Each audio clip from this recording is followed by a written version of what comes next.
Welcome back. Today we are doing sections 5.4 and 5.5. That is going to be about slope and direct variation.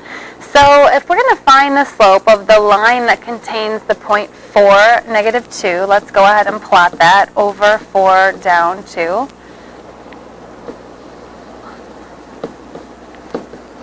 And negative 1, 2. We would draw a straight line through these two dots. Now, before today, probably slope you remember as rise over run. And slope is also known as m. And m means multiplier, which it's really the constant number that you're adding. So if we figure out our rise, we have a rise of 1, 2, 3, 4. And a run of 1, 2, 3, 4, 5. Now, one of those is negative. So since we went down, let's make that negative, and then we went to the right, so it's positive. So our slope is negative 4/5. We can also, by doing change in y over change in x, that's subtracting the y values divided by subtracting the x values. Now that little sub number there, this is the first point, so I can make that x sub 1, y sub 1, and all that means is that x and y go together. For my second point, x sub 2, y sub 2, again, that 2 just means that x and y go together. So if I was to fill this y2 minus y1 out, it would be 2 minus negative 2, those are my y's, and my x's are negative 1 minus 4. So that gives me 4 over negative 5, which is still our slope. Now there's one more little way to think about this, and if you write the points in order, so I'm going to write negative 1 comma 2, and then right below it I'm going to write 4 negative 2, and it doesn't matter which is your x1 or your x2 as long as you're consistent. I'm going to draw a line like this, and I'm just going to rewrite these two numbers right here. So 2 minus negative 2. So this 2 is right here, this negative 2 is right there. I've just translated them over. And then I'm going to rewrite this down here, so negative 1 minus 4. And it's the exact same thing as what we just saw right here. So you get 4 over negative 5. So as long as you have the y's on top and the x's on the bottom in the same order, that will be your slope.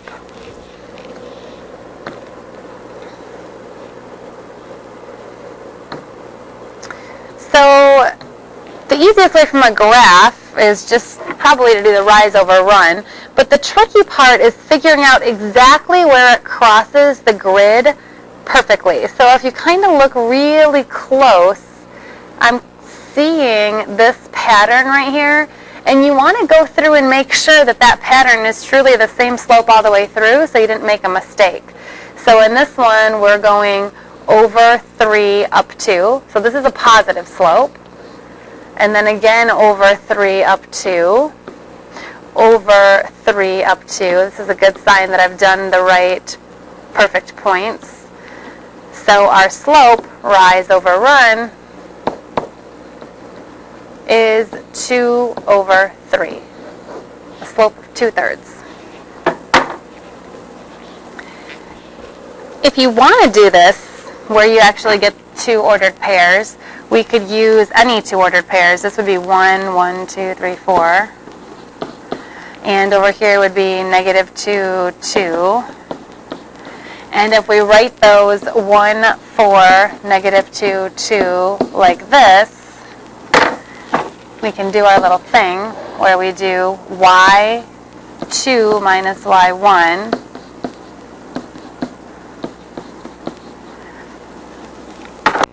over x2 minus x1,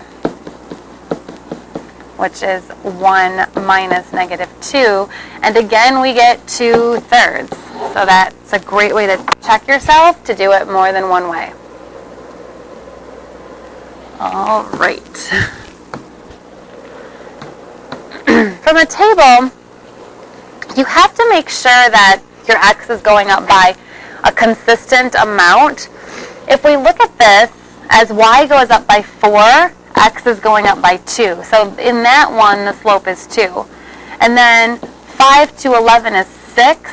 2 to 5 is 3. So again, change in y is 6. Change in x is 3. So the slope there is still 2. So it looks like our slope is 2. I find it a lot easier just to redo the entire table.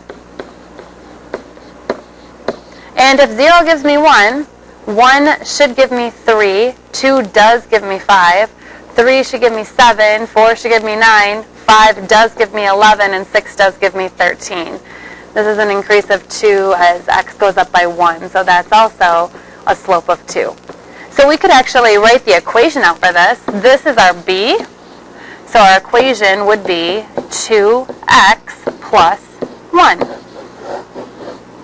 The 1 coming from x, when x is 0, what y gives us. And the 2, this is your m, this is your slope. Y equals mx plus b. This is your y-intercept.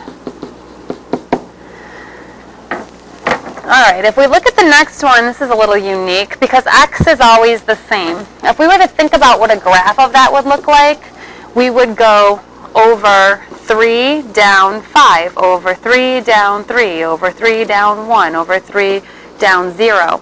That's one of those vertical lines. And vertical lines have a slope that is undefined. If we subtract like 0 minus negative 1 over 3 minus 3, we're going to get 1 over 0. And in the calculator, that gives you error, which is undefined.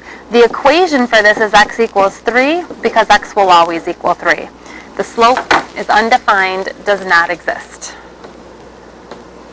And when you're looking at an equation, you want to put it in y equals mx plus b to find your slope. So we would need to bring the 4x over, because our goal here is to isolate the y. Do not lose that negative. Negative 2y. I'm going to write my x first and then my number. Since the negative 4 is with the x, that's the negative, the 16 is positive. And then if you isolate the y completely, you're going to divide everything by negative 2. So we have y equaling 2x plus 8. So our slope is 2.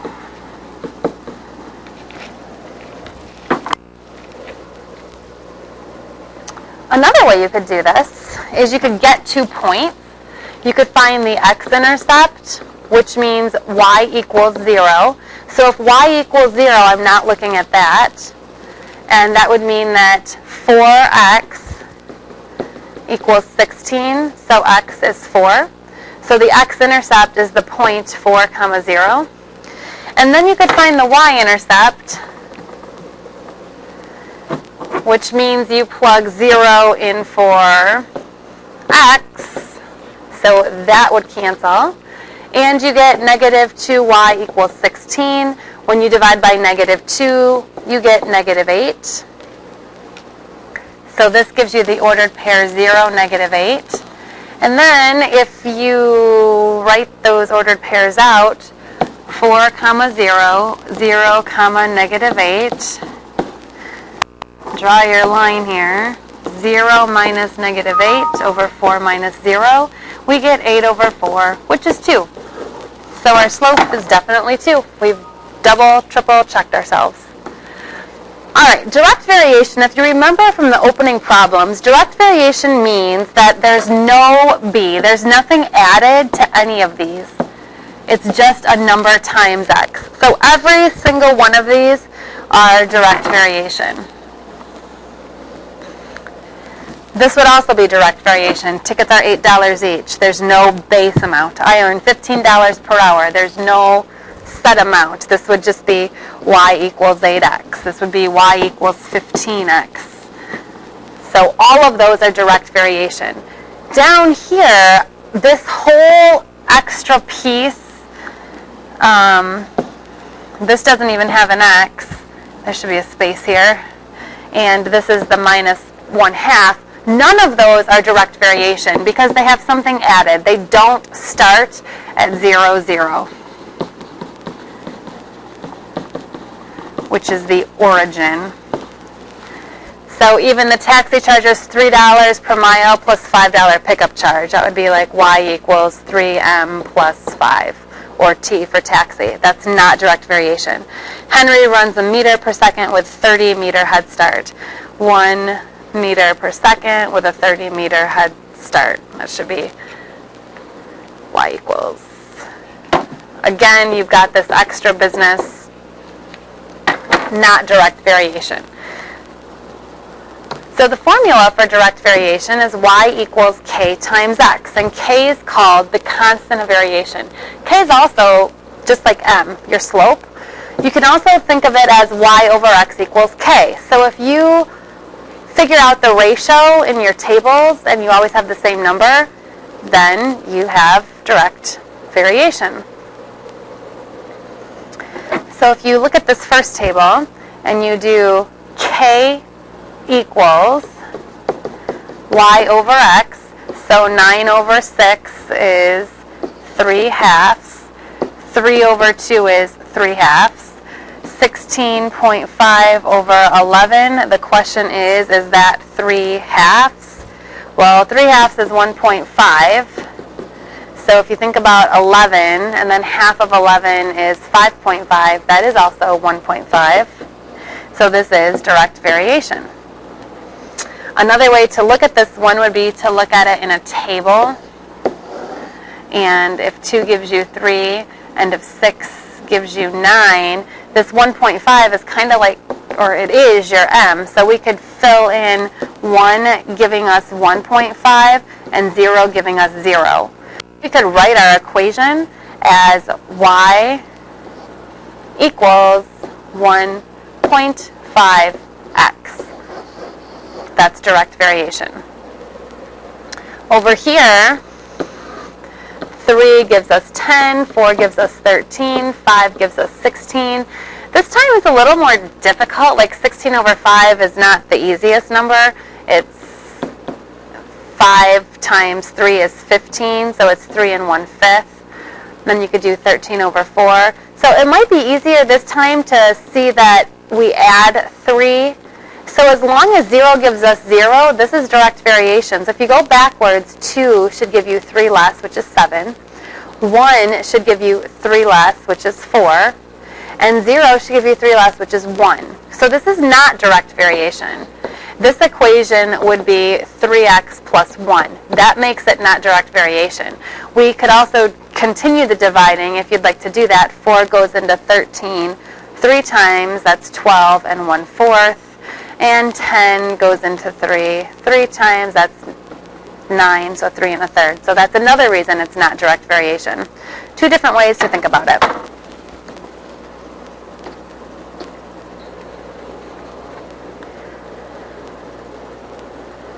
All right, so I'm going to put in the missing values here. It's a very important thing to do. If you look right here, x is going up by 1. So that means the slope should be 6. So if we think about that, 18 plus 6 is 24. And then is 24 plus 6, 30. Yup, 6 plus 6 is 12. So 2 should be 12. And that goes up. So 0 will give us 0. So this is direct variation, and your equation would be y equals 6x. 6 is your slope. 6 is also your k for direct variation. It's the same thing. All right, here again we're going up by 2, so if we analyze this so we can get our proper slope, this would be -1, 1, and 3. That means that 1 would give us -3, and 0 would give us -4. Because of this, we know we do not have direct variation. Our equation, this is going up by 1, would be 1x minus 4. That means not direct variation. So this is a yes.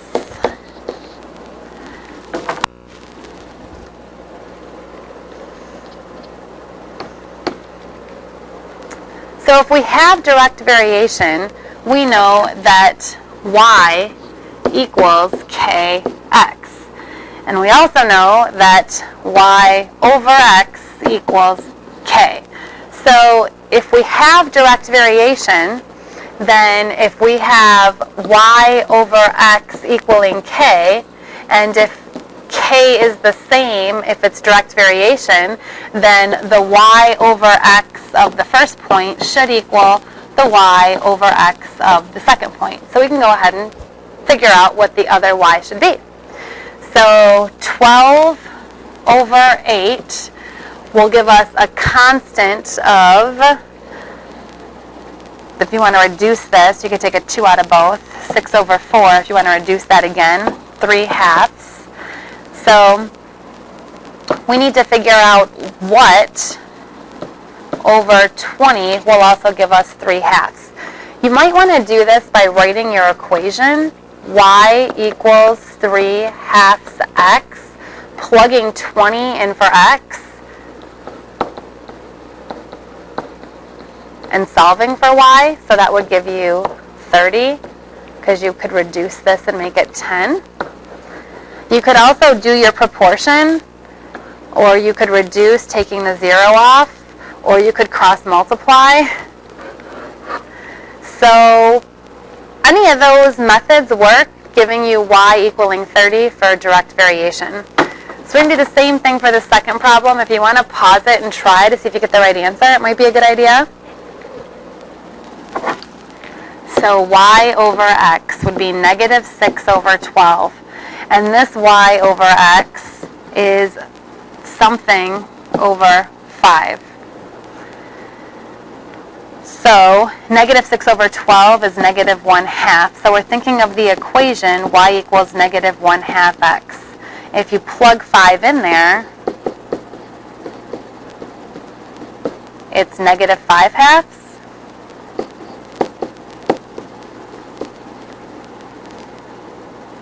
So this answer is negative 5/2. You could also set up your proportion. Negative 1/2 would equal whatever the y is over 5. If you cross multiply, you get negative 5 equals 2y. So y equals negative 5/2. All of it giving you the same answer. And last but not least, we're going to see what the constant of variation is. Again, if it's not direct variation, there is not a constant of variation. So if you look at the first one, we would need to isolate the y. So we're going to subtract x. Negative 4y is negative x. Then we would divide by negative 4. X alone is like a 1x, if that makes better sense. So this is 1/4 x. So 1/4 is our constant of variation, and yes, this is direct variation. If you look at letter B, right away, I know it's not direct variation. You want to look at this with y being isolated. So y equals negative 5x plus 10. That means we do not have constant of variation. So we don't have a k. Right here, this is not a constant of variation because it does not start at 0, 0. So we could write an equation for this if you want to fill in the middle stuff, but that's not even being asked of us. And in the graph, it does start at 0, 0, so this is direct variation. Therefore, we need to find our rise over our run. So let's go ahead and see exactly where this graph crosses the grid perfectly so we can find the slope for this. So we have a rise of 3 and a run of 2. This is a positive slope because it's going up. So our equation would be 3/2 x plus 0, rise over run. So 3/2 is our k. Okay? Hopefully that makes perfect sense. Have a great evening. I'll see you tomorrow.